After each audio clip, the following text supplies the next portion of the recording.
Okay, I know. Little Mermaid? Really?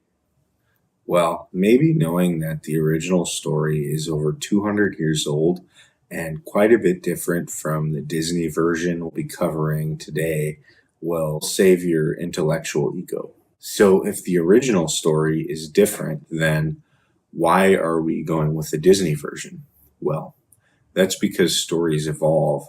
And I believe that the reason stories evolve is because they change to fit messages that register better subconsciously with an audience. However, I will give a brief background of the original story before I jump into what we'll be covering today. The original story was written in 1837 in Denmark by Hans Christian Andersen, a very prolific writer of modern fairy tales, including The Ugly Duckling, Thumbelina, and The Princess and the Pea, just to name a few. The story gained popularity in his native land of Denmark, and a statue was built commemorating the story in 1913. The basic story starts out the same in both the novel and the modern movie. A young mermaid wants to explore the world outside of the ocean.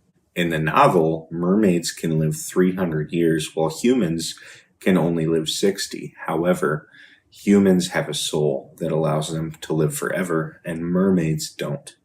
Also in both stories is a merking and Ariel, later named in the Disney version, but in the novel she has a controlling grandmother as well. There's a tradition that when mermaids turn 15, they're allowed to swim up to the surface to visualize the world above.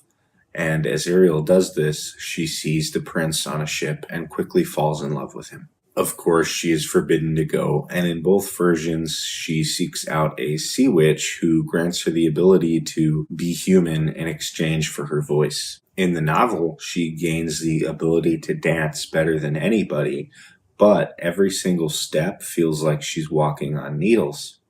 Not quite the Disney version. So the prince finds her naked on the shore and is enamored by her beauty, but he doesn't fall in love with her. He instead falls in love with another princess, and Ariel's sisters are forced to trade their beautiful hair for a dagger so that Ariel can kill the prince. This is the only way that she can escape her fate. However, when she gets the opportunity to kill the prince, she can't bear to do it, and instead, she takes her own life. However, because she refused to do the unthinkable, after a period of 300 years in a purgatory type state, she will be able to go to heaven. She's granted a soul. Ain't that fun?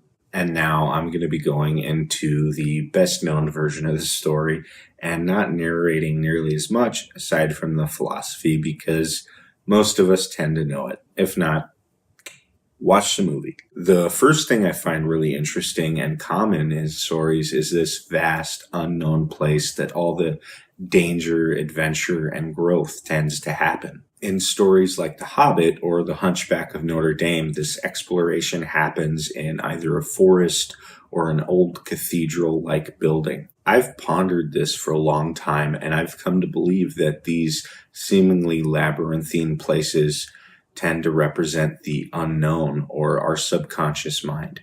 How these things can be dangerous, but if explored, also extremely rewarding. How they are so vast and unknown, and how the hero has to explore the vast unknown for any growth to happen. Once again, we have very archetypal roles for order and chaos, and order isn't always good, and chaos isn't always bad.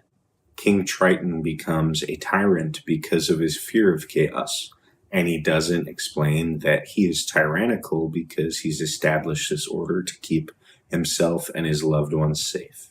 Ariel represents chaos, and chaos challenges order, and if the order is flawed, it can create a new order. So she swims to the top of the ocean. This is symbolic for exploring the subconscious mind, stepping out into the depths of the unknown to discover meaning. Now, Ursula, the witch, represents chaos in its negative form.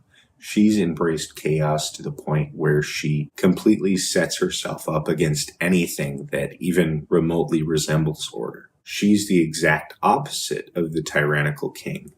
She's become a tyrant not through her adherence to order, but by her predilection for chaos. The yin and yang symbol very much represent order and chaos, and the white dot and the black dot on either side represent that no one should be fully in one or the other, but should be partially walking in both in order to live a balanced life, because either of the two can bring something better. Ariel pursues her dream and ultimately unites the world below with the one above. This isn't bad, and although she delved into chaos, she had a healthy respect for order. And through the exploration of chaos, a better order is established.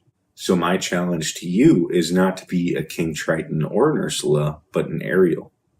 Don't get so comfortable that you don't look for something better. Don't be afraid to confront what's scary to discover meaning in your life.